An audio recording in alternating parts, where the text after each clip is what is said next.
Good morning aunty. Good morning Nandini. Aunty, ನನ್ನ ಮಕ್ಕಳು green dosa ಬೇಕು ಅಂತ. ಹೆಸರುಕಾಳು ದೋಸೆ, ಗ್ರೀನ್ ದೋಸೆ. ಓಕೆ.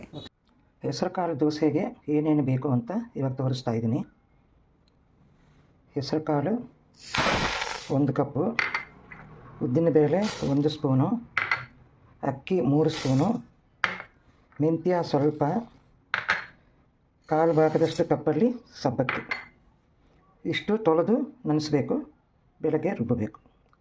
ನಿನ್ನೆ ನೆನೆಸಿಟ್ಟಿದ್ದೀನಲ್ವ, ಸಬ್ಬಕ್ಕಿ, ಹೆಸರುಕಾಳು, ಒಂಚೂರು ಉದ್ದಿನಬೇಳೆ, ಒಂಚೂರು ಅಕ್ಕಿ, ಒಂಚೂರು ಮೆಂತ್ಯ ಎಲ್ಲ ಹಾಕಿದ್ದೆ. ಇವಾಗ ಇದ್ರ ಜೊತೆಗೆ ಸ್ವಲ್ಪ ಶುಂಠಿ ಮತ್ತು 4-5 ಹಸಿಮೆಣ್ಸಿಕಾಯಿ. ಇದು ಖಾರ ಇರಲ್ಲ, ದೊಡ್ಡ ದೊಡ್ಡ ಕಾಯಿ, ಅದಕ್ಕೆ 5 ಹಾಕಿದ್ದೀನಿ.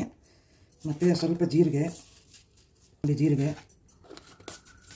ಮತ್ತು ಸ್ವಲ್ಪ ಉಪ್ಪು ರುಚಿಗೆ ತಕ್ಕಷ್ಟು, ಮತ್ತು ಹೀರೆಕಾಯಿ ಸಿಪ್ಪೆ, ಫೈಬರ್ ಚೆನ್ನಾಗಿರುತ್ತೆ, ಅದಕ್ಕೆ ವೇಸ್ಟ್ ಮಾಡಿದಿರ ಇದರೊಳಗೆ ಹೀರೆಕಾಯಿ ಸಿಪ್ಪೆ ಹಾಕೋದು. 1 ಈರುಳ್ಳಿ ಹಾಕ್ತಾಯಿದ್ದೀನಿ. ನೋಡಿ, ಈ ಥರ ಬಿಟ್ಕೋಬೇಕು. ನೋಡಿ ಈರುಳ್ಳಿ, ಇದ್ರ ಮೇಲೆ ಕ್ಯಾರೆಟು, ದಪ್ಪ ಮೆಣಸಿನ್ಕಾಯಿ, ಖಾರ ಬೇಕು ಅನ್ನೋರು ಹಸಿಮೆಣ್ಸಿನ್ಕಾಯಿ ಎಲ್ಲ ಹಾಕ್ಕೋಬೋದು. ತುಪ್ಪ ಹಾಕ್ತಾಯಿದ್ದೀನಿ.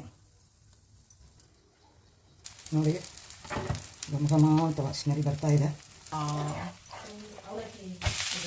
ಸೂಪರ್. ನಂದಿನಿ, ನೀನು ಕೇಳಿರೋ ಗ್ರೀನ್ ದೋಸೆ, ನಿನ್ನ ಮಕ್ಕಳು ಕೇಳಿರೋ ಗ್ರೀನ್ ದೋಸೆ ಮಾಡಿದ್ದೀನಿ. ಟೇಸ್ಟ್ ನೋಡು. Wow, thank you aunty. Really yummy. You all have to try this.